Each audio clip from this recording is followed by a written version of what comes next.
Ayan, sige po. Pwede ho bang mas malakas pa ho na palakpak po para po sa Panginoon? Amen, amen. Yun po, tunay po na nakakatuwa ho ang Diyos na ang ating pong simbahan ay maging pagpapala. No? Siguro to give us some background po nung mission trip po na ito. Sabi ko nga ho, siguro di ko alam kung na-share ko na, meron lang hong mag-asawa no, na dati hong worker po natin, simula po ho from Tondo.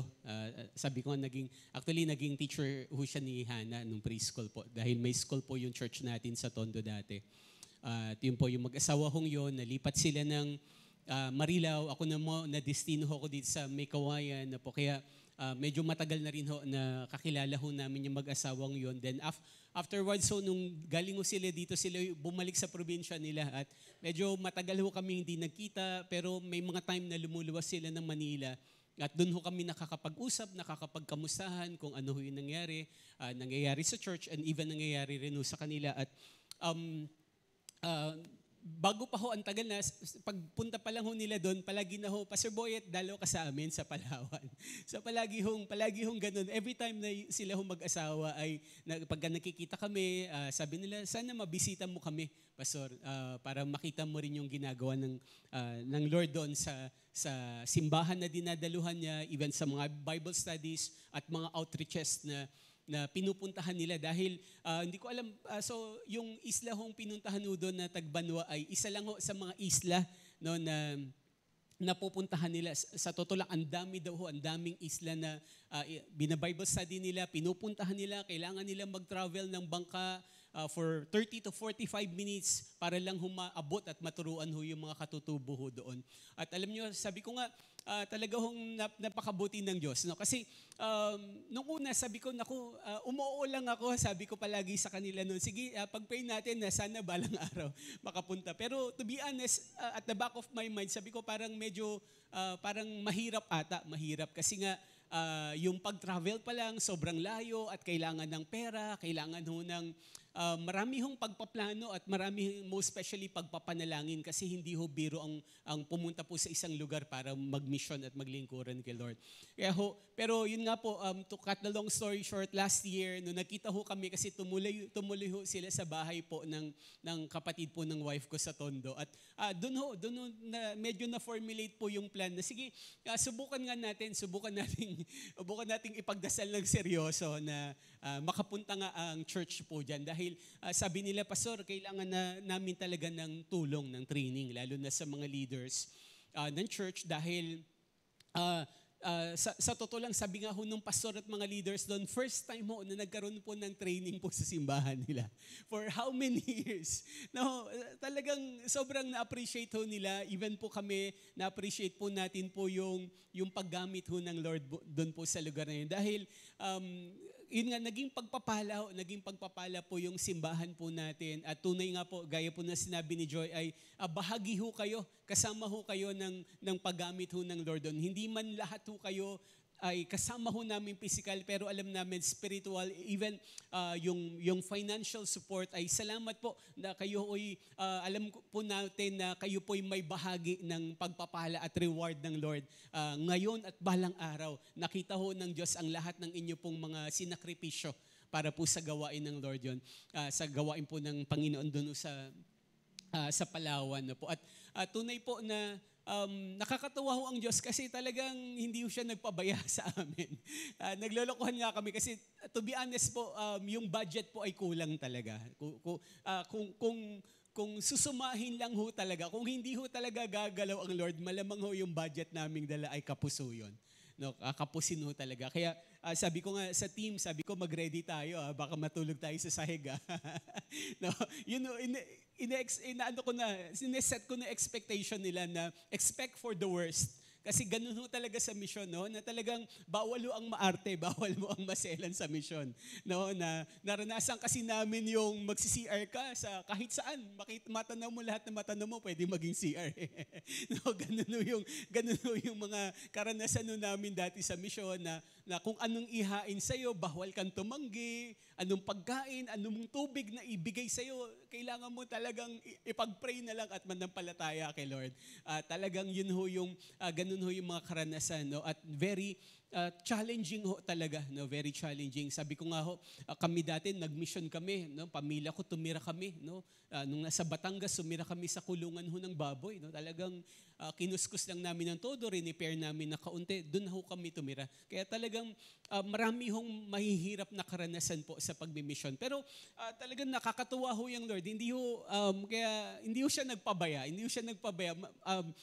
Bago pa lang ho kami pumunta, marami nang hinipo ang Lord at lahat po kayo, marami po sa inyo na nandito ay naging katuwang finances. Even po pagpunta doon, no, talagang sabi ko nga ho, hindi ko lang alam kung nakita yung portion ho doon na yung tinuluyan namin, days before na dumating ho kami doon, kasi even po sila nagulat bigla hong may hinipo ang Lord. Na supposed to be dapat sa loob kami ng church matutulog, titira. Doon ho kami, sabi ko, doon sa higaan, sa upuan ng church, doon na kami may higa. Riniredy ko na sila na, doon na tayo, bawal lang maarte. Pero alam niyo po, days before po, may hinipo ang Lord na merong isang napakaganda pong parang rest house. No, rest house, sabi nila, dito na ho kayo tumira. No, doon daw kami tumira. Kaya for 8 days, nandun ho kami nagstay. No? At talagang sabi ko na dahil yung bahay ho ay nasa may, no, nakatungtong ho sa ibabaw ng dagat. No, nandun ho, ano tawag ba doon? Tama ba yung term ko? No, basta nandun ho sa, pagka tumanaw ho kayo, paggising mo, nandun ka na, makikita mo yung tubig dagat, makikita mo yung hampas ng alon sa bahay nyo, no, at makikita mo yung isda sa ilalim mo. Talagang biyaya ho ng Lord. At may mga kapatiran ho doon, kakilala, kaibigan na nagbe-bless para ho hindi ho kami magutom. No, at talagang ang Diyos ho ay mabuti, ang Diyos ho ay matapat, at the same time yung paggamit ng Lord. Na sabi ko nga, tunay po yun, na sabi ko, Lord, sino ba kami para po maging pagpapala sa church ho dito? At magturo. Pero talagang napakabuti ng Diyos kasi yung mga simpleng kaalaman po natin sa simbahan ay ating pong naipasa. No, nakapagturo, tama ho yun, nakapagturo tayo sa mga pastor, mga leaders in church, mga elders ho nila, sa worship team, creative arts at children, no, naging pagpapala tayo at naabot ho natin yung ilan po sa mga isla na pinupuntahan ho nila. At alam niyo, sabi ko nga po, sana pag-pray ho natin, ipag-pray natin na ma-establish po yung mission department ng church. Amen ho ba? Para ho balang araw, yung ilan ho sa inyo pa ay makasama ho natin, magkaroon po ng mission exposure, maranasan nyo rin ho. No, kasi iba ho yung karanasan rin. Iba rin yung lalabas ka ng comfort zone mo, then pupunta ka sa isang lugar para maglingkuran po doon. Even for a short period of time lang. No, iba rin ho. Kasi sa totoo lang, masyadong parang there's something na na-awaken ho sa spirit ko ho. And some of them didiscuss ko ho mamaya. No, pero sobrang nakakamanga kasi alam nyo, yung makita nyo ho yung mga katutubo na kailangan nilang sumakay ng bangka para lang ho magsimba. No, para ho, no, kailangan nilang mag-travel ng 30 to 40 minutes ng bangka ho, para lang maka-attend ng church. No, nasabi ko minsan nakakahiya, di ba? Para bang kuminsan ang simbahan, ang lapit lang natin, lalakad ka na lang, di ba? Minsan may motor ka pa, may bike ka pa, may tricycle ka pa.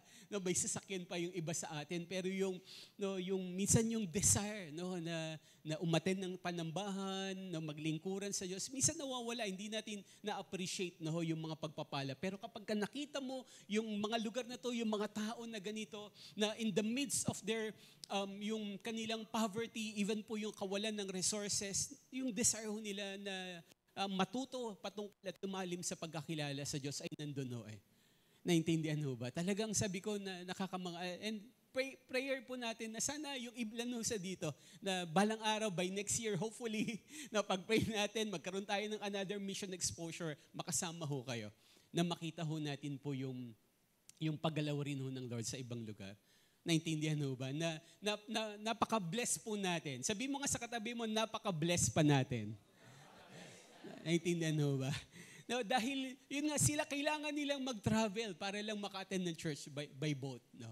Tapos, no, may mga outreaches ho doon na makikita ho natin kubo. No, kubo, nandun na sila. No, hindi pa tapos yung bubong, wala hong pader, no, na nakaupo, walang upuan, nakaupo lang ho kami sa mga bato, hollow blocks, no, sa lapag ho, nakaupo ho doon yung mga miyembro. Sabi ko, Lord, napaka-bless namin. Bigla ko naalala yung church natin na tayo ho ay nakaupo sa kahit papaano, maayos na upuan, naka-aircon. Tama ho ba? Pero makikita mo sila, no, kahit po ganun ho yung kanilang place of worship, makikita mo yung totoong pagsamba. Makikita mo yung talagang binibigay nila yung buong puso, yung buong lakas sila sa pagpupuri at paglilingkuran sa Diyos. Naintindihan mo ba? Nasusundan po. Kaya ho, alam nyo, pag-pray natin again ang mission department at pag-pray natin yung, may ilan dito na alam ko sana nagpe-pray ka na balang araw, makasama ka dito at wala yung imposible po sa Lord. Amen ba? Sabi mo sa katabi mo, next time, pag-pray mo kasama ka. Amen, no? No, na, alam nyo, ito, kasi marami naman ho sa atin, ama ba, no? Marami naman sa atin sa totoo lang, nakakapamasyal tayo, yung pamilya natin nakakapamasyal. Tama ho ba? Na nakakapag out of town, na nakakapagbakasyon tayo, no? Kaya po, this is one of the goals po ng mga young adult. Kaya ho, initially sila ho yung nag-pioneer po nito. Kasi yung hamon po, yung challenge na bakit hindi na lang natin gamitin yung pagbabakasyon nyo.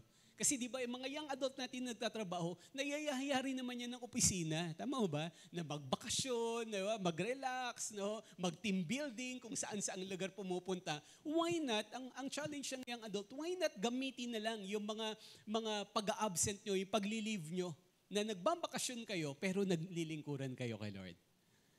Amen ho ba? No, yun po yung one of the intention. Hindi lang ho ito ordinaryong pagbabakasyon o pagpapunta sa isang lugar.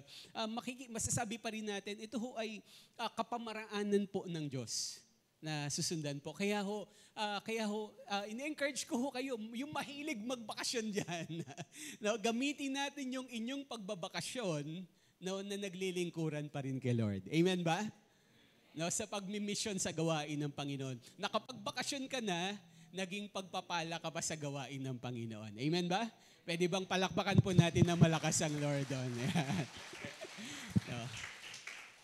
Kaya po, sana, pag-pray ho natin, mag-ready ho tayo. Hopefully by next year, hindi ho natin alam kung saan ho tayo dadali ng Lord na pagpapala.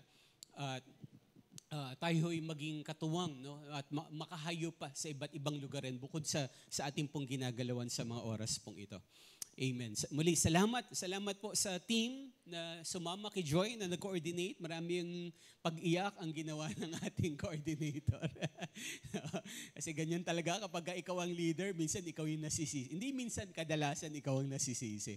No, kaya but still, let's pray for the establishment of mission department ng church po natin. Dahil alam natin na posible ho, hindi ho ito yung huli. No, kundi ito'y pasimula pa lang rin ng paggamit ng Diyos sa ating pong simbahan sa marami hong kapamaraanan. Na po? Ipagdasal natin mabuti. At again, salamat po. Sabi mo sa katabi mo, salamat sa iyo, kapatid. Salamat sa suporta mo. Amen. Salamat sa panalangin mo. Sige, pasalamatan natin yung katabi natin. No? Naging bahagi ka. Naging bahagi ka. Amen po? Lahat po tayo ay naging pagpapala. Even yung mga kapatiran natin na nanonood online, no, alam ko may mga ilang nalapitan po sa inyo. Salamat po sa Diyos sa buhay nyo at nawa ay patuloy kayong pagpalain po ng Panginoon. Amen. Let's open our Bibles in the book of Philippians chapter 1. Sa ating pong pag-aaral ng salita ng Diyos. In the book of Philippians chapter 1, i-ready nyo lang po yung chapter na yan at ating pong babasahin ang ilan po sa mga talata ng mga aklat po ng Pilipos. Tayo po muna po ay manalangin sa oras pong ito. Lord, salamat po sa inyong kabutihan, sa inyong katapatan, sa inyong pagpapala po sa amin. Patuloy po kami na, Lord, lumalapit na nagpapakumbaba at hinihiling, Ama, ang inyong tulong, lalo na po sa aming pong pag-aaral ng iyong salita. Father, we pray for wisdom, Lord, godly wisdom coming from you. And even, Lord, bigyan mo rin po kami ng puso at kaisipan na handa pong tumanggap ng iyong mga mensahe, ng iyong mga paalala, mga bagay na nais mong sabihin sa amin, mga bagay na mapapatatag ng aming pong pananampalataya at pagkakilala po sa inyo. Salamat po, O Diyos. Hinihiling ko po na ang iyong kapangyarihan, ang iyong banal na Espiritu ay malahaya pong gumalaw sa aming pong kalagitnaan, maging sa mga kapatid namin kakilala na nakakapanood ng panambahan pong ito. Salamat po, O Diyos. So ang aming pong panalangin sa pangalan ng aming Panginoong Jesus. Amen, amen. Palakpakan natin minsan pa po yung Panginoon. Amen. Ang title po natin to, dahil nag-report na rin naman ang ating po mission department, ay pinamagatan po natin pakikiisa sa pagpapalaganap. Sabihin nga natin, pakikiisa. Mas malakas sigaw po natin, pakikiisa. Sabihin natin, sa pagpapalaganap ng mabuting balita ng Diyos. Amen. Mga kapatid, isa hong napakahalagang bagay na tayo ho ay nagkakaisa. Isa hong napakahirap na sitwasyon kapag ang miyembro ng pamilya ay hindi po nagkakaisa. No? Marami hong mga pagpapala na posible hong nasasayang. Marami hong pangarap ang posible hong hindi po naaabot kapag nawawala po yung pagkakaisa sa loob ng bahay, sa mag-asawa, no, sa magkakapatid, and even po sa ministry or even po sa church. No, at hindi ho natin maitatanggi ang kawalan ng pagkakaisa ang nagiging hadlang para hindi ho magamit ng Diyos mightily ang buhay ho natin. Kaya ho, ganun ho kahalaga yung ating pong pakikiisa o pakikibahagi sa lahat ng bagay na nais hong ipagawa ng Diyos po sa buhay po natin. Nasusundan ho ba? At alam niyo ho, kapag tayo ho ay patuloy ho na nagkaroon ng pagkakaisa, makikita ho natin yung provision ng Lord, yung himala ng Diyos, yung paggalaw ho ng Diyos at yung kapangyarihan ng Diyos sa bawat isa po sa atin. No? Kaya sabihin mo sa katabi mo, magkaisa tayo, kapatid. Sabihin mo sa kanya, lalo na sa pinagagawa ni Lord sa atin. No po? At alam niyo, isa ho sa napakahalagang focus dapat po ng church natin. Bakit ba may simbahan? Bakit ba nandito pa tayo? Ang isa ho sa pinagagawa ng Lord sa atin ay yung pagpapalaganap ng mabuting balita ng Panginoon. Isa ho ito sa layunin niya. Isa ho ito sa dahilan bakit humihinga pa tayo. Bakit hindi pa bumabalik ang Panginoon? Bakit hindi niya pa tayo dinadala sa langit? It's because may pinagagawa pa siya sa atin. At yun po yung pagpapalaganap ng mabuting balita. Let's open our Bibles in the book of Philippians chapter 1, verse 5. No? So ang aklat ho ng Pilipos ay, mga kapatid, masasabi ho natin na isa po itong thank you letter. Sabihin natin thank you letter. No? Ito ho'y liham ng pagpapasalamat ni Apostol Pablo sa mga mananampalataya sa Pilipos. Bakit sila po'y naging katuwang ni Apostol Pablo sa pagpapalaganap ng mabuting balita. So it's a thank you letter. Bukod pa ho sa ito po'y tinatawag ng ibang Bible scholars na joy epistles. O punong-puno ho ng kagalakan. Bakit? Kasi makikita po natin from chapter 1 hanggang sa kahuli-hulihang pong kapitulo ng book of Philippians, yung punong-puno ho ng kagalakan si Apostol Pablo sa kanyang puso. No? Pero mga kapatid, again, isa po itong liham ng pagpapasalamat. Bakit? Kasi naging katuwang ang iglesia ng Pilipos sa pangangaral ni Apostol Pablo. Kaya po in the book of Philippians chapter 1 verse 5, basahin nun natin na malakas. 1, 2, 3, go! Dahil sa inyong pakikiisa sa pagpapalaganap ng magagandang balita tungkol kay Kristo, mula nang ito'y inyong tanggapin hanggang sa kasalukuyan. No? Basahin ko na rin po verse 3. No? Sabi ho in verse 3, basahin niyo po sa inyong mga Bible, nagpapasalamat ako sa aking Diyos tuwing naaalala ko kayo. No? So si Apostol Pablo, habang sinusulat niyo to, in-express niyo yung kanyang emotion na siya po'y nagpapasalamat, nagpupuri sa Diyos. Every time naaalala niya yung mga taga-Philippians. Bakit? Sabihin verse 4, ako'y nagagalak tuwing ako'y nananalangin para sa inyong lahat. Dahil sa inyong pakikiisa sa pagpapalaganap ng magandang balita tungkol kay Kristo. Mula nang ito'y inyong tanggapin hanggang sa kasalukuyan. Allow me to read also sa English version. Sabi ho, I thank my God in all my remembrance of you, always in every prayer of mine for you, all making my prayer with joy. Verse 5, because of your partnership in the gospel from the first day until now. So nabanggit ho doon yung partnership. Sabihin nga natin, partnership. No, mas malakas sigaw natin, partnership. No, sa Tagalog, alam niyo ang nagamit ng salita ay yung pakikiisa. No? Alam niyo, napakahalaga na tayo ay nagiging kapartner, nagiging katuwang. Tayo ay nakikiisa at nakikibahagi sa isang misyon na inatang po ng Lord sa atin. No? Bago ho inutusan ng Diyos ang mga simbahan na tumugtog, sumayaw, lahat ho yan ay maganda. No? Lahat ho yan ay talagang paglilingkuran ho sa Diyos. Pero bago inutos ang lahat ho yan, ang pinakadakila hong utos sa atin bilang isang mga mananampalataya ay tayo po'y humayo at gawing disipulo ang lahat ng mga tao sa buong mundo. At ipahayag yung mabuting balita ng kaligtasan ng Panginoon. Kaya kung meron ho tayong bagay na pinagkakaisahan, ito ho yun. Kaya po, the first point na pinapaalala ho sa atin ng Book of Philippians ay yung pakikiisa sa pananalangin. Sabihin nga natin, pananalangin. Alam niyo, napakahalaga ho ng prayer, hindi lang ho sa ating pong spiritual disciplines. And even sa paghayo natin lalo na, kaya ako muli ho, nagpapasalamat ako. No? Meron hong talagang nag-pray ho para sa amin, nag-fasting, no? Umattend ng prayer meeting just to pray for the mission trip ng ating pong mga young adult. Kaya ho, alam niyo, kasi kung wala hong prayer, talagang makikita ho natin ang kaaway, siya ho'y nanggugulo. Siya ho ay talagang gusto hong hadlangan ang lahat po ng bagay. Naintindihan ho? Pero dahil po sa panalangin, makikita ho natin na ang Diyos ay nagbibigay hong tagumpay. Kaya makikita rin ho natin po in verse 19 ng chapter 1, sabi ho ni Apostol Pablo. Sabi ho ng verse 19, basahin ho natin ng malakas. 1, 2, 3, go. Ay ang pag-asang ako'y makakalaya sa pamagitan ng inyong mga panalangin at sa tulong ng Espiritu ni Jesucristo. Basahin ko na rin po, sorry po, medyo mga bitin yung mga verses. Verse 18, sabi ho dito, ngunit walang anuman sa akin ang lahat ng iyon. Kinagagalak ko na si Kristo ay naipapangaral. Kinagagalak ko na si Kristo ay naipapangaral, maging tapat man o hindi ang hangarin ng mga nangangaral. Ang isa ko pang kinagagalak ay ang pag-asang ako'y makakalaya sa pamagitan ng inyong mga pananalangin at sa tulong ng Espiritu ni Jesucristo.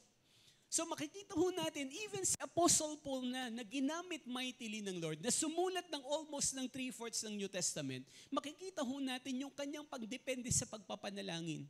Yung kanyang pagre-request sa pagpe-intercede sa kanya, pagpe-pray para po sa kanyang gawain. No, kaya alam niyo, napakahalaga ho na tayo ho, habang tayo po'y naglilingkuran, tayo po'y humahayo, may pinagagawa ang Lord sa atin, humahanap kayo ng mga tao, pwede bang pakipag-pray mo naman ako? No, pwede bang ipag-pray mo ako habang ako'y nagpapatotoo, habang ako'y naglilingkuran, habang ako'y nagpapahayag ng mabuting balita? Pag-pray mo ako, mag-intercede kayo sa akin. Si Apostol Pablo na ho ito. No, humahanap pa siya ng mga tao na magiging kapartner niya sa pagpapanalangin para sa kanyang paglilingkuran sa Diyos. No, kaya po in Colossians chapter 4 verses 2 to 4, another passage sa Bible na pagpapakita po ni Apostol Pablo, no, ng kahalagahan ng pananalangin. Verse 2, basahin natin muli ng malakas. 1, 2, 3, go. Maging matyaga kayo sa pananalangin, laging handa at nagpapasalamat sa Diyos. Idalangin ninyo sa Diyos na bigyan kami ng pagkakataon na maipangaral ang kanyang salita at maipahayag ang hiwaga ni Kristo, ang sanhi ng pagkabilanggo ko ngayon. No? Meron makikita ho natin dito yung inaangad ni Apostol Pablo, maging katuwang ko kayo, maging kapartner ko kayo sa pagpapanalangin. Na sana ang Diyos ay magbigay ng bukas na mga pintuan para maipangaral ko ng may kapangyarihan at katalinuhan ang salita ng Diyos. Nasusundan ho ba? At alam niyo ho, alam niyo nung nandun ho kami sa Palawan, talaga sabi ko na-awaken ho. Kasi ang unang ministry ko ho talaga sa church formally ay yung mission department. Lalo na nung binata pa ho ako napapadala sa iba't ibang lugarin para ho mag-mission. At nung kami ho ay naging mag-asawa na kami po ay nag-church plant sa iba't ibang lugar. At biyaya ho ng Diyos, naging head po ako ng mission department ng buong chosen generation dati. Kaya nadadalaw ko ho yung iba't ibang mga simbahan dati. Kaya muli hong na-refresh ho yung, sabi ko, na Lord, dito mo ako unang tinawag. Kasi parang partly nakalimutan ko na rin to. Parang nawala na rin sa puso ko eh. No? Pero alam nyo, binalik ho ako ng Diyos na marami hong mga talata sa Bible, even yung Isaiah 54, na ang sabi ng Bible, enlarge the place of your tent, for you will spread to the left and to the right. No? Na ilan ho sa mga pangako ho ng Lord sa akin na personal nung ako yung nagsisimula pa lang maglingkuran na gagamitin kita. No? Enlarge the place of your tent. Palawakin mo yung tent na naaabot mo. No? For you will spread to the left and to the right. Kaya ho, alam nyo, bigla hong nakasakay kami sa bangka, bigla hong yung vision na dati hong pinagpe-pray ko. Sabi ko, Lord, sana gamitin mo yung buhay ko. No, gamitin mo yung buhay ko, gamitin mo yung ministry namin sa pag-church plan pa sa iba't ibang lugar. Sa paghahayo pa sa ibang lugar. No, isa ho yan sa pangarap at panalangin na sana pag-pray ho natin, maging prayer po natin to. And also, one of my prayers, sinishare ko na rin ho ito, pag-pray rin ho natin, sana balang araw magkaroon ng sariling training center yung church po natin. Na susunod ho ba? Upang ang lahat ho ng mga humahayo, bago natin ipahayo, ay matrain po natin. Isa ho yan sa panalangin ko, Lord, bigyan mo kami ng isang lugar na kung saan lahat ho ng gustong magpastor, lahat ng gusto hong maging missionary, no? Ating pong maturuan, ating pong mapaghusay rin muna. Para dumating yung time na kapag magmi-mission tayo, kung kinakailangan mag-iwan tayo ng mga manggagawa sa ibang lugar, para ipagpatuloy yung gawain ng Panginoon, maging ready ho tayo. Naintindihan ho ba? Pwede nyo ho ba akong samahan? Pwede nyo ho bang samahan ang church natin? Na Lord, bigyan mo kami ng isang lugar for our training center. No, isa ho to sa pangitain na alam ko, bago dumating pa si Lord, hanggat hindi pa siya dumarating, pwede niya hong gawin po sa ating pong simbahan. Kahit na hindi ho tayo ganong kalakihan, at napatunayan ho natin yan sa maraming pagkakataon, na susundan ho ba, na maaari niyang gamitin yung simbahan po natin. Para ho pumunta sa mga lugar na posibleng hindi naaabot ng ibang mga simbahan. At maging pagpapala po tayo at maipalaganap natin yung mabuting balita ng Panginoon. So again, yung pakikiisa sa pagpapalaganap ay yung kahalagahan ng pakikiisa sa pananalangin. Makikita rin natin po yung importance of prayer in the book of Acts chapter 12, na ang simbahan ay talagang meron ho tayong kapangyarihan sa ating pong prayer. In Acts chapter 12 verse 5, makikita ho natin dito na nung bago pa lang po ang church, si Apostol Pedro po ay, habang siya po'y nangangaral, siya po'y nakulong. Siya po'y nakulong at dahil po sa pagpe-pray po ng simbahan para sa kanya, ang sabi ho ng Bible, makikita natin sa book of Acts, supernaturally, miraculously, napalaya ho si Apostol Pedro. At bakit ho? Dahil sa kanilang pananalangin. Basahin nga po natin yung Acts chapter 12 verse 5 ng malakas. 1, 2, 3, go! Kaya't nananatiling nakabilanggo si Pedro. Subalit, ang iglesia ay taimtim na nananalangin sa Diyos para sa kanya. So yung pinaka-leader at that time, kinulong. Pero ang sabi ng Bible, subalit, ang iglesia ay taimtim na nananalangin sa Diyos para sa Kanya. Kaya po in verse 12, nandiyan ho ba, sabi niya nang maunawaan niya ang nangyari, nagpunta siya sa bahay ni Maria na ina ni Juan na tinatawag ding Marcos. Maraming nagkakatipon doon at nananalangin. Kapag ang church, kapag ang mga anak ng Diyos ay nagkakaisa sa pagpapanalangin, mga kapatid, makikita ho natin yung himala ho ng Diyos. Yung paggalaw supernaturally ni Lord. Kaya ho rin tayo may mga prayer meetings. Kaya tayo may mga joint prayer meetings. Kaya ho rin ho, bago ho mag-service, ang mga leaders ho ng church pumupunta rin dito para ho sama-sama ho munang manalangin. Because we believe in the power of prayer. Dahil kung wala hong tulong ng kapangyarihan ng Diyos, wala ho tayong magagawa eh. Naiintindihan ho ba? So kailangan nating makiisa una sa pananalangin. Sabihin nga natin muli, pakikiisa sa pananalangin. Pangalawa ho, makikita ho natin sa aklat po ng Pilipos yung kahalagahan ho ng pakikiisa sa pagkakaloob. Sabihin nga natin, pagkakaloob. Ayan. Makikita ho natin yan in chapter 2, verse 25. Naho. Ayan. Basahin po natin yung chapter 2, hindi pa yan. Verse 25. Okay, basahin ho natin ng malakas. 1, 2, 3, go. Inisip kong kailangan ng papuntahin dyan ang ating kapatid na si Epaprodito, na aking kamanggagawa at kapwa-kawal ng Diyos na isinugo ninyo upang magdala ng inyong kaloob at upang makatulong sa akin. No? So muli, ito yung patunay na ang Book of Philippians is a thank you letter. Bakit ito? Bilang tugon at pagpapasalamat ni Apostol Pablo sa mga taga-Pilipos na nagpadala ng tulong sa kanya. Naintindihan mo ba? Nagpadala ng tulong pinansyal. No? At alam niyo, wala ho talagang maipahahayo kung wala hong pagtulong pinansyal. May mga tao ho talagang unang nagsasakripisyo rin ho muna. Na wala hong magpapastor dito sa church, wala hong pastor na magpapasimula ng gawain dito sa Santo Niño Mikawayan before, kung wala hong nagpadala. No? Kung wala po munang pinadala at kaya hong may pinadala kasi meron hong nagpadala. No, meron hong sumuporta. Sa bawat gawain ng Lord talaga, kailangan hong meron pong sumusuporta. At meron pong mga taong hinihipo ang Diyos para ho gamitin sa pagkakaloob, para ho sa gawain ho ng Panginoon. Naintindihan po ba? Alam niyo, kahit po hindi lang ho si Apostol Pablo, maging si Jesus po mismo, makikita ho natin, meron po mga supporters si Jesus, ha? Naniniwala ho ba kayo doon?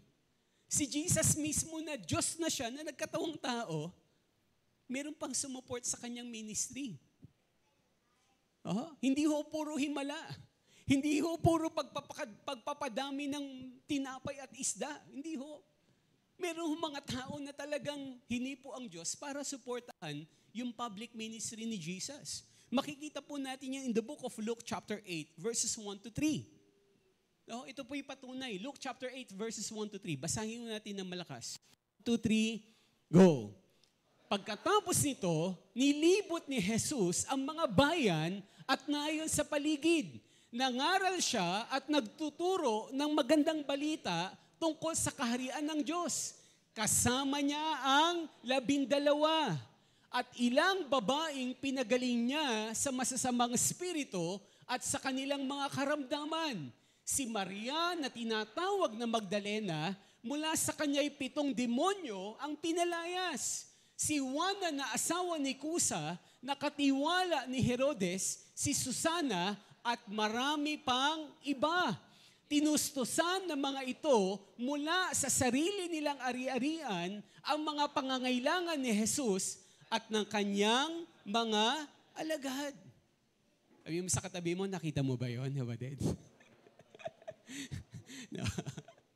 Naintindihan mo ba? Alam niyo, mga kapatid, ito yung bagay na kailangan rin ho talaga nating maintindihan. Alam niyo, meron ho talaga mga hinihipo ang Diyos para po mag-full time. Para bitawan ho talaga yung kanilang pangarap, yung kanilang propesyon. Naintindihan ho ba? Kaya, meron ho talagang tinawag ho para doon. Pero hindi naman talaga pwedeng lahat na lang, sabihan natin, mag-resign ka sa trabaho mo, tigilan mo na yung pagnenegosyo mo, No, tumigil ka na, huminto ka na sa pag-aaral, magpastor ka na lang. Hindi mo pwedeng ganon. No, dahil marami hong mapapahamak na buhay at kinabukasan. Kung lahat na lang, sabihin natin, huminto lahat tayo sa ating ginagawa. Na malamang, na magagalit ho kayo sa akin. Pero talagang specifically, may mga tao talagang hinihipo ang Diyos at hinuhubog ang Lord for a specific calling. Lalo na yung pagpapastor or even yung pagpo-full time na paglilingkod sa Diyos. Naintindihan ho ba? Even nga ho ako nung time na yon, hindi ko ho maintindihan. No, hindi pa ho ko tapos ang pag-aaral noon. Pero habang nakaupo ako sa loob ng church namin, no, during that time, nakakaramdam ako na balang araw, parang tinatawag ako ng Lord. Naintindihan ho ba? Na kaya to the point na nung alam niyo, nung ako'y graduate at makapasa ho ng board exam na mechanical engineering, sabi ko, Lord, gusto ko maglingkod sa'yo. Gusto kong ibigay completely yung buhay ko sa'yo. Gamitin mo yung buhay ko. Kasi meron ho talaga. No, kaya ho yung iba ho dito mga kapatiran natin, di ho ba na kahit na hindi pilitin, di ba? So sila ho ay tinalikuran nila yung kanilang profesyon. Yung kanilang mga pangarap sa buhay. For them to do the full-time ministry ng Lord. At salamat sa Lord sa buhay nila. Pero mga kapatid, ulitin ko, hindi ho lahat ay tinawag para ho maging pastor. Amen ba? Hindi ho lahat tinawag para maging missionary. Hindi ho tinawag lahat para ho mag full-time. Hindi ho lahat. Kasi may tinatawag rin ho taga-suporta. Naintindihan nyo ba? Alam nyo, kahanga-hanga po. Meron ho, sila, yung mga example ho dyan, sila William Colgate. No? Alam nyo, kung bakit ho sila pinagpala ng todo ng Lord, yung negosyo nila. Kasi alam nila yung calling nila eh.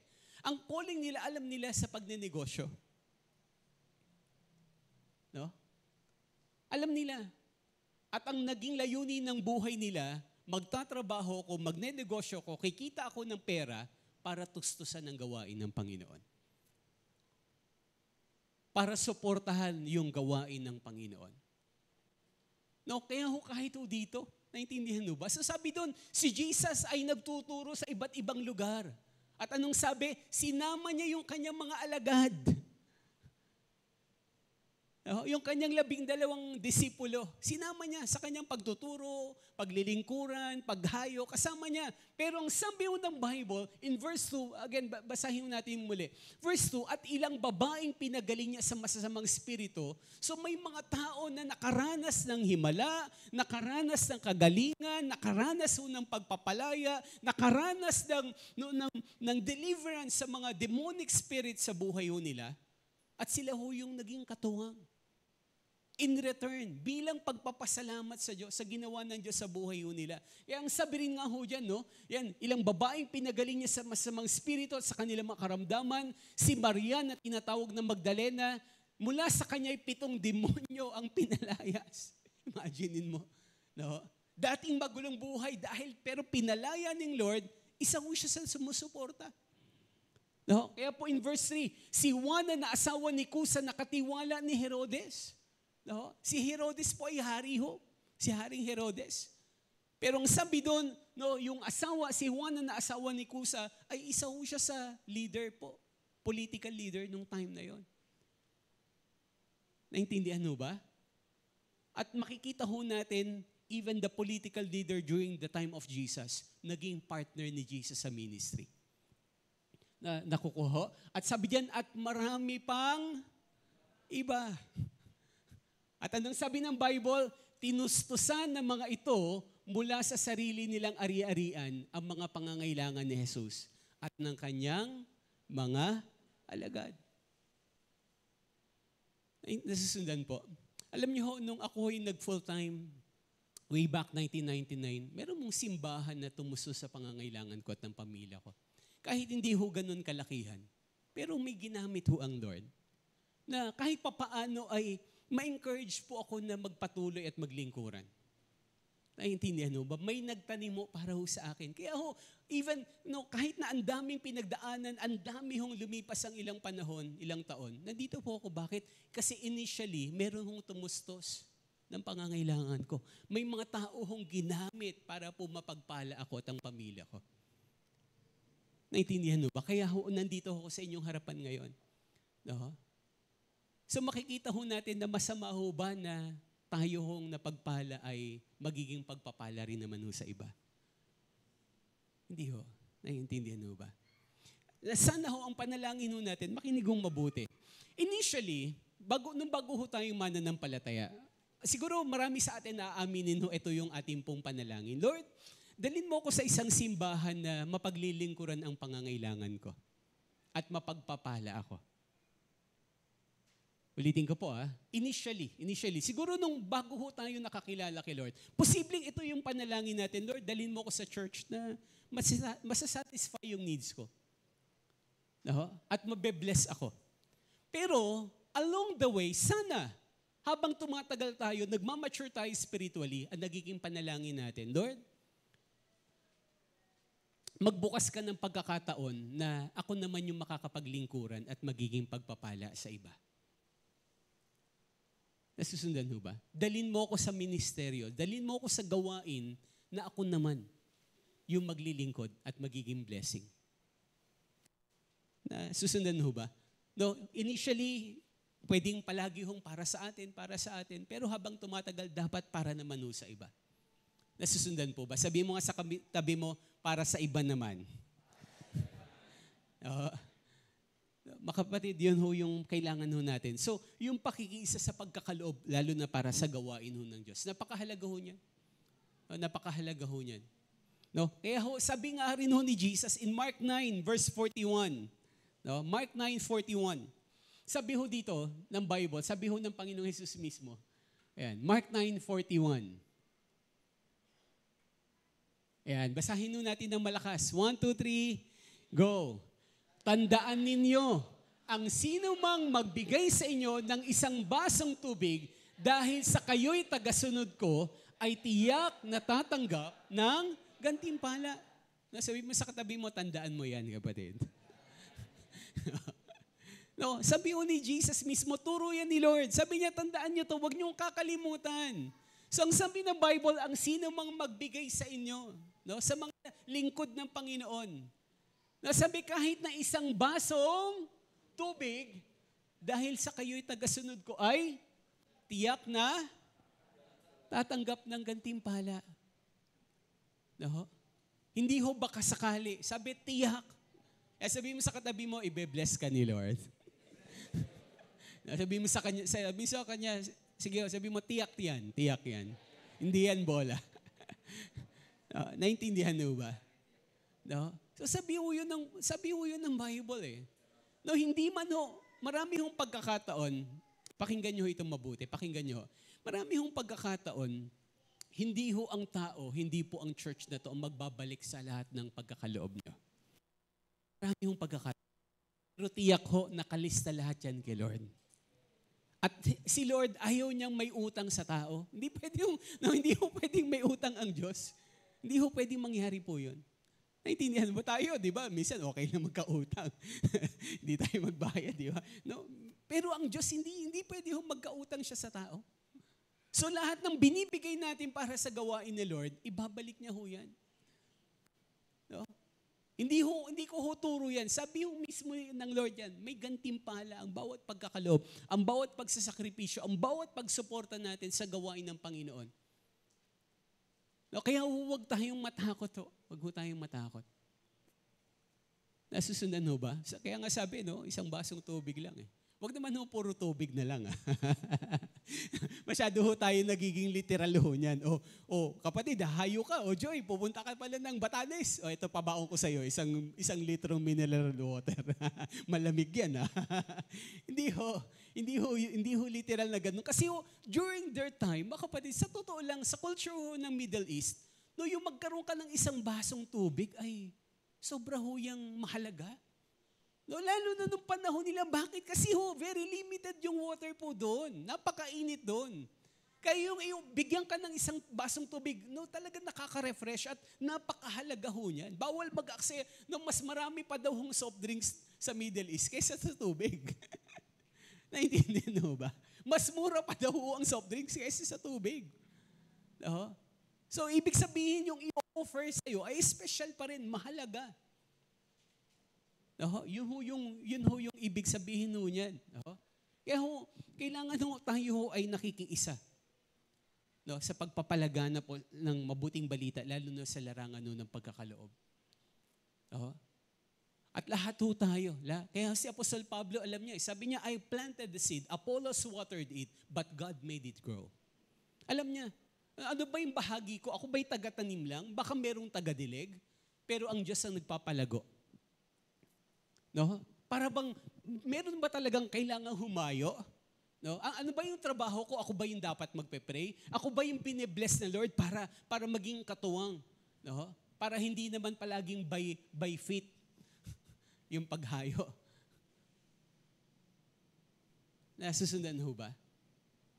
No? So, mga kapatid, kailangan ho nating maintindihan at hindi ho natin kailangan hong magbilangan. Hindi ho natin kailangan magkumpara. No? So, kailangan ho nating makiisa sa pagpapalaganap ng magandang balita sa pamamagitan ng una, pananalangin, pangalawa, pagkakaloob. Pangatlo, last na reminder po dito na makikita ho natin. Kailangan ho natin ng pakikiisa sa pagpapatotoo. Sabihin nga natin, pagpapatotoo. Parang nasobrahan ata. Alam niyo, makinig hong mabuti. Makinig ho, konti na lang ho ito. Kailangan ho nating maintindihan na yung kaibahan ng ministry sa salita hong mission. At ito hong dalawang bagay na to, pareho ho itong mahalaga. Sabihin nga natin, mahalaga ang ministry. Sabihin naman po natin, mahalaga rin ang mission. So ano ho ba yung kaibahan ng ministry sa mission? Ang ministry, ito ho yung paglilingkuran ho natin sa body of Christ. Every time na naglilingkuran ho tayo sa church, sa kapwa natin mananampalataya, ang tawag ho dyan ministry. But every time na naglilingkuran tayo sa mga unbelievers, sa mga tao sa labas, ang tawag ho dyan pagmimission. Nasusundan ho ba? Ulitin ko Every time na naglilingkuran tayo sa kapwa natin ng mananampalataya, yung sumasayaw tayo, tumutugtog tayo, umaawi tayo, ang napagpapala, yung body of Christ, yung kapwa mo mananampalataya, ang tawag dyan ministry. Pero every time na tayo po ay naglilingkuran, para ho may mga tao ho sa labas, mga hindi mananampalataya, na maabot ng salita ng Diyos, ang tawag ho dyan pagmimission. At lahat ho yan mahalaga. Hindi ho pwedeng mahalaga lang yung ministry sa loob ng church. Hindi ho. Even yung ating pong paghayo at ang ating pong pagpapatotoo sa labas ay kasing halaga ng ating ng paglilingkuran sa loob po ng church. Naintindihan mo ba? Sabi mo sa katabi mo, huwag mong pababayaan yung dalawang yan. So kailangan ho tayong naglilingkuran, kailangan ho tayong may ministry, pero kailangan na rin ho tayo nagmi-mission. Pero wag nyo rin ho ma-misinterpret. Ang pagmi-mission, hindi ho kailangang, pupunta ako ng Batanes, pupunta ako ng ibang bansa o ibang lugar. Hindi ho. Every time na may unbelievers sa paligid ho natin, sila ho yung mission po natin. Nasusundan ho ba? So yung mapunta ka sa ibang lugar, katulad ho ng Palawan, bonus na lang kung minsan sa pagmi-mission. Pero kapag may mga tao ho na hindi pa nakakakilala sa Diyos, sila ho yung mission ho natin. Sa kanila ho tayo dapat unang nagpapatotoo at ginagamit ho ng Lord yung buhay ho natin. Kaya po in chapter 1, verse 12 ng Philippians, at ito ho yung mga kapatid, yung tema ho natin nung last anniversary, nung 30th year anniversary ho natin. Basahin nga natin na malakas. 1, 2, 3, go. Mga kapatid, nais kong malaman ninyo na ang mga nangyari sa akin ay nakatulong ng malaki sa ikalalaganap ng magandang balita. Sabi ni Apostol Pablo sa Ingles, verse 12. I want you to know, brothers, that what has happened to me has really served to advance the gospel. Sabi ni Apostol Pablo, lahat ng nangyari sa akin ay ginamit ng Diyos para higit na mapalaganap ang mabuting balita. Sabi niya, kahit itong kadena na to ay ginamit ng Diyos para magpatotoo ako sa palasyo ng hari. Para magpatotoo ako sa mga bantay ko araw-araw. Ginamit ni Apostol Pablo, hindi lang ho yung kanyang karunungan, hindi lang ho yung kanyang kagalingan, even yung kanyang mga problema, even po yung literal na kadena niya, sinasabi niya sa mga gwardiya sa paligid niya, alam niyo ba kung bakit ako nakakulong? Bakit may posas, may kadena ang kamay ko? Kasi ako'y naglilingkuran kay Jesus. Naintindihan mo ba? Kaya alam niyo ho, ang pagpapatotoo, hindi lang ho yung nag-testify ka na bless ako ni Lord. Pinayaman ako ng Diyos. Pinagaling ako ni Lord. Maganda kung may ganyang kapatotoo, pero hindi ho malilimitahan. Even po yung mga pangit nating karanasan, even po yung mga problema, yung mga pangangailangan na inalaw ng Lord na mayroon ho tayo, pati ho nating maging testimony. Nasusundan ho ba? Lahat ho yan. Pwedeng maging bahagi ng patotoo ho natin yan. Kaya makikita natin po in the book of Philippians chapter 1 yung kanyang pagkabilanggo, even yung kanyang, yung mga taong humuhusga sa kanya. Kaya sabi ni Apostol Pablo, okay lang, sige, maraming humusga sa akin, maraming mga kritiko ko. Ang mahalaga na ipapahayag ang mabuting balita ng Panginoon. Even yung mga pagsubok na pinagdaanan niya, sabi niya, okay lang, praise God. Kasi ito yung nagiging dahilan para lalong maraming maabot na kaluluwa, maraming mas ma-advance yung gospel.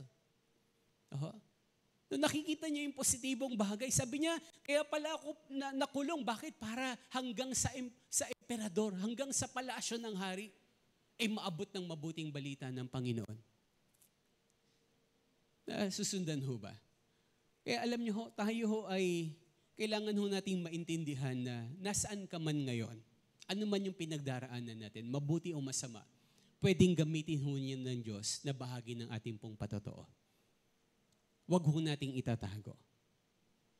Susundan ho ba?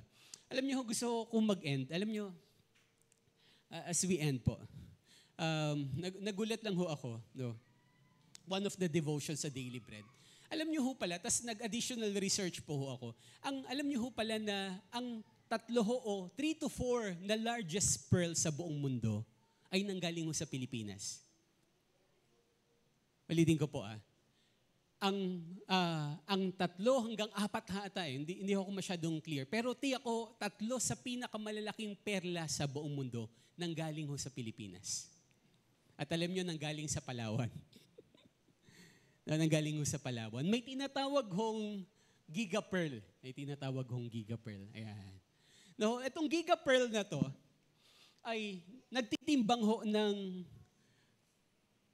27.65 kilograms. Imagine mo, mas mabigat sa kalating kabang bigas. Di ba? Ano yung binibili natin bigas? Di ba? 25 kilos. Yung mga Coco Pandan, di ba? Minsan 25 kilos lang, hindi mo na mabuhat Pero yung timbang nito ay higit pa sa kalahating kabang bigas. Imagine mo yun. So malamang yung ordinaryong tao, mga bata, hindi nila kayang buhatin ito kasi 27 kilograms Nasusundan ba? At alam niyo, yung story nito, ang nagmamay-ari niyan ay isang Pilipino. Ang pangalan niya ay si Abraham Reyes. Sabi ko nga baka kamag-anak ng mga Reyes sa Palawan to. Kaya pala yung ibang kapatiran natin doon, mga may nagmamayari ng isla. Hello, sister. Baka naman. Hindi. Kasi yung tinutukoy nating ay Reyes yung kanyang apelido No? At meron sila nagmamayari ng isla, yung mga gustong bumili ng isla sa Palawan. At alam niyo, ang pangalan hindi ko may isa pong larawan, hindi ko alam kung hindi pala nakita ni Mac. May isang larawan dyan na yung nagmamay-ari. At alam niyo yung story ni Abraham Reyes, kung bakit siya nagkaroon to. Yung tsahin niya daw year 1959, yung tsahin niya ay rinegaluhan ng isang mangingisda, ng isang napakalaking, ang tawag nun, yung clam. Yung clam. Anong tawag sa Tagalog nun? Taklobo. Ayan, very good. Nanggaling kami sa barangay de Cabobo. So, alam niyo yung tsahin ni Abraham Reyes, may nagregalo daw sa kanya ng isang higanteng taklobo o yung giant na pearl. At alam niyo, year 1959 yun. Noong 1959, hindi niya pinansin daw yun. Hindi daw pinansin nung tsahin ni Abraham. At nung year 2019, after 60 years, imaginein mo. After 60 years, dun lang na-discover na yung pinamana yung binigay sa tsahin ni Abraham Reyes, na binigay rin naman nung tsahin niya kay Abraham Reyes, na ito pala yung pinakamalaking perla sa buong mundo. At alam niyo kung magkano yung halaga niya? Sabi ng nagsiyasat nito, ito ay nagkakahalaga ng $60 million to $200 million. Ganun mahal itong perlas na ito kasi siya yung giant pearl. Another story pa. Meron pa nangyari kaya talagang dito pa rin. Kaya pala sabi ko, kaya pala tinawag yung Pilipinas na ano yung tawag sa Philippines? Pearl of the Orient. Bakit? Kasi 3 hanggang 4 na pinakamalaking perlas. Totoo ito, pwede nyo i-search. Nanggaling ho sa Pilipinas at specifically nanggaling sa Palawan. No, another story po, no? Meron hong isang mangingisda, no, na ang tawag ko dito Giga Pearl, pero hindi ko napakita na ho dyan. Sabi ho, yung tinatawag naman Pearl of Puerto Princesa, isang mangingisda yun, nakakuha rin ho ng malaking taklobo, no, na ang perlas ay nagkakahalaga ho ng, tumitimbang ng 34 kilograms. No, mas mabigat ho ito. Pero mas malaki ho itong Giga Pearl in terms of yung dimension niya. Pero ito ho, no, for 34 kilograms at nagkakahalaga naman, alam niyo kung magkano? $100 million lang naman. Pero alam niyo yung story ho ng mangingisda nito, nung na-discover niya daw ho yun, alam niyo yung ginawa niya? Tinatago niya lang sa ilalim ng higaan niya kasi pampaswerte. No, tinatago niya lang for 10 years. Imagine niyo, for 10 years. Tinago niya ho yung giant pearl na yon sa ilalim ng higaan niya. Bakit? Para daw swertehin siya. Na hindi niya ho alam yung value na meron sa kanya na hindi lang pampaswerte, pwede talaga siyang yumaman ng todo-todo. Alam niyo, nakakamangha, no? Na parang sana may makakuha rin ako ng perlas na ganyan. Ng treasure na ganyan. Pero gusto kong iwan ho sa inyo. Sabi ho ng Bible, as we end, in the book of 2 Corinthians chapter 4, verse 7. Pwede ho bang tumayo ho tayong lahat ngayon? 2 Corinthians chapter 4, verse 7. At sabay-sabay ho natin pong basahin po ito. Sabi ho dito, let's read together ng malakas. Basahin po natin. 1, 2, 3, go. Ngunit kaming pinagkalooban ng kayaman ng spiritual na ito ay tulad sa mga palayok na gawa sa putik, upang ipakilala na ang dakilang kapangyarihang ito ay sa Diyos at hindi sa amin. Sabi ko sa English, for we have these treasures in jars of clay. Mga kapatid, hindi man ho tayo si Abraham Reyes, hindi man ho tayo yung mangingisda na nagmamay-ari ng $100 million na perlas. Pero ang sabi ho ng Bible, we have these treasures in jars of clay. Meron ho daw tayo, ngunit tayo ho, o kaming pinagkalooban ng kayaman ng spiritual na ito ay tulad sa mga palayok na gawa sa putik. Meron ho tayo. Tayo ho yung tinatawag ho dyan na palayok na gawa sa putik. At meron ho tayong kayamanan na we believe na higit pa sa Giga Pearl or sa Pearl of the Puerto Princesa na nagkukos ng $200 million. Sigit pa ho doon. At ito ho yung gospel na mayroon ho tayo. No, sana wag ho tayong maging katulad ho ng tiyahin ni Abraham Reyes o kaya ng mangingisda na may kayamanan tayo pero tinatago lang ho natin. Tayo ho ay naatasan na itong kayamanan na tinanggap natin, yung kayamanan na buhay na walang hanggan, na mayroon ho tayo ay kailangan ho nating ibahagi po sa iba. Saan man tayo dinadala ng Diyos. Naintindihan mo ba? Sabi mo sa katabi mo, mas mayaman ka, kapatid. No. Meron ho tayong ng spiritual, mga kapatid, na kailangan ho natin, na pwede ho nating ibahagi sa ibang mga tao. At ito ho yung mission ho natin. Na susundan po. At kailangan ho nating magkaisa sa layunin po na ito. No, kaya ang sabi ho dyan, upang ipakilala na ang dakilang kapangyarihang ito ay sa Diyos at hindi sa amin. So, mas okay yan na yung bang sabi ng Lord, pinagkatiwalaan niya tayo kahit na hindi tayo worthy. Kaya kung minsan magugulat ho tayo, every time we testify, every time na humahayo tayo at nagpapatotoo, alam niyo, hindi ho dahil sa galing natin eh. Kaya alam niyo, sabi ko nga nung nandun ho kami sa Palawan, Lord, salamat. Kasi kahit maliit lang yung church namin, hindi naman kami mega church. Pero sabi ko, Lord, thank you for the opportunity na maging blessing. Na may simbahan nung napagpala, may mga pastor na na-encourage ho tayo, may mga leaders na naturuan ho tayo. At tinetreasure ho nila ng todo. At talagang ito'y gawa ho ng Diyos, gawa ho ng Lord po ito. Na intindihan ho ba?